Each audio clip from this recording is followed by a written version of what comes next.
아침에 눈을 뜨면서부터 밤에 잠들기까지 우리는 얼마나 많은 감정을 관리하고 있을까요? 사랑하는 사람의 기분을 살피고 공감 가지 않지만 웃고 상사의 눈치를 보면서 화가 나도 괜찮다며 넘어가고 지쳤지만 더 할 수 있다고 말하며 사실 상처받았지만 신경 쓰지 않는다고 포장합니다. 이렇게 상황에서 기대되는 감정을 표현하기 위해 노력하는 하루가 쌓이면서 어느새 우리는 자신의 진짜 감정보다 다른 사람이 원하는 반응을 먼저 떠올리게 됩니다. 마치 다른 사람의 기분을 관리하는 것이 나의 의무인 것처럼 말이죠. 하지만 정말 그래야만 할까요? 우리가 매일 겪는 이 피로감을 감정 노동이라고도 합니다. 자신의 진짜 감정을 숨기고 상황에서 기대되는 감정을 표현하기 위해 끊임없이 에너지를 소모하는 것. 단순히 직장에서만 일어나는 일이 아닙니다. 친구들 사이에서, 가족관계에서, 연인 사이에, 그리고 심지어 혼자 있을 때조차 우리는 이 보이지 않는 노동을 하고 있습니다. 왜 이렇게 살게 되었을까요? 아마도 착하고 성숙한 어른으로 보이기 위해서, 사회에 적응하지 못하는 사람으로 보일까봐, 좋은 이미지를 만들고 사랑받기 위해서일 겁니다. 갈등을 피하고 조화를 유지하는 것이 좋은 일이라고 배워왔으니까요. 하지만 여기서 중요한 질문이 생깁니다. 다른 사람의 감정적 편안함을 위해 자신을 소진하는 게 과연 진정한 배려일까요? 그리고 그런 관계가 정말 건강한 관계일까요? 장자는 무의자연을 통해 억지로 애쓰지 않는 삶의 태도를 말했습니다. 물이 바위를 만나면 억지로 부딪히지 않고 자연스럽게 흘러가듯 우리도 불필요한 감정적 충돌에 맞서기보다는 자연스럽게 흘려보낼 수 있어야 합니다. 이건 무관심이나 냉정함이 아니라 오히려 상황을 있는 그대로 받아들이면서도 자신의 본질을 잃지 않는 지혜로운 태도입니다.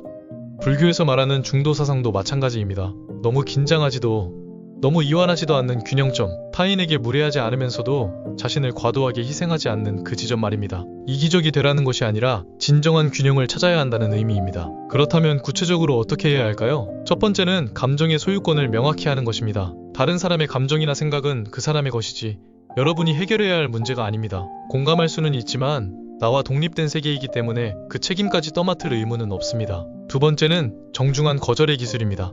나의 지금 상황을 기준으로 판단하고 죄송하지만 지금은 어려울 것 같아요 라고 정중하지만 명확하게 거절하는 연습이 필요합니다. 거절이 곧 관계의 끝을 의미하지 않는다는 걸 기억해야 합니다. 요청이나 부탁은 생각을 주고받는 소통의 과정일 뿐 일방적으로 한쪽의 절대적인 책임을 강요하는 게 아닙니다. 그리고 진짜 건강한 관계는 서로의 한계를 인정할 때 더 깊어집니다. 세 번째는 내 감정을 체크하는 습관입니다. 정기적으로 지금 내가 진짜 느끼는 감정이 뭐지? 라고 스스로에게 물어보며 확인하는 과정이 필요합니다. 시간과 상황에 떠밀려 감지하지 못하던 나의 진짜 감정을 확인하다 보면 자동으로 반응하던 패턴에서 한 걸음 물러설 수 있습니다. 마지막으로 우리의 에너지가 유한하다는 사실을 인정하고 받아들여야 합니다. 메마른 우물에서는 물을 길어올릴 수 없습니다. 자신을 먼저 돌보는 것은 이기적인 게 아닙니다. 오히려 자신의 경계와 한계를 명확히 아는 사람이 진정으로 타인을 도울 수 있습니다. 물론 시간이 필요합니다.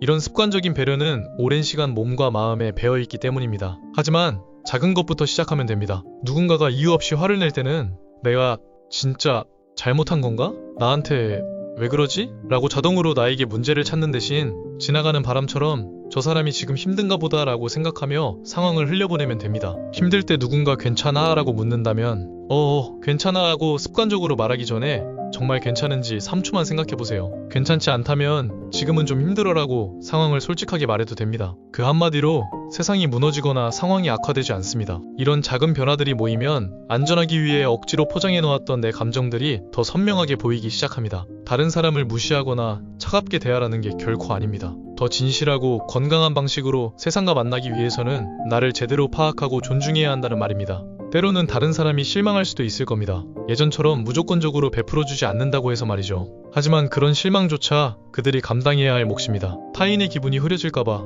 습관적으로 내 진심을 접어두면 그 관계는 병들기 시작합니다. 진정한 관계는 서로의 진짜 모습을 알고도 함께할 수 있을 때 시작됩니다. 가면을 쓰고 맺은 관계는 언젠가 지치게 마련이니까요. 내 감정을 선명하게 알고 포장하지 않는 태도는 세상을 등지는 것이 아니라 더 오래, 더 건강하게 세상과 함께하기 위한 준비입니다. 오늘부터 조금씩 여러분의 감정에 주목하고 그 감정을 있는 그대로 인정해주는 습관을 만들어 보면 어떨까요? 진짜 나를 마주하고 알게 될 여러분의 감정과 에너지는 세상에서 하나뿐인 가장 가치 있고 소중한 사람의 것이니까요. 이 영상을 만난 여러분에게 편안한 하루가 조금씩 늘어나길 진심으로 응원하겠습니다. 오늘도 정말 고생 많으셨습니다.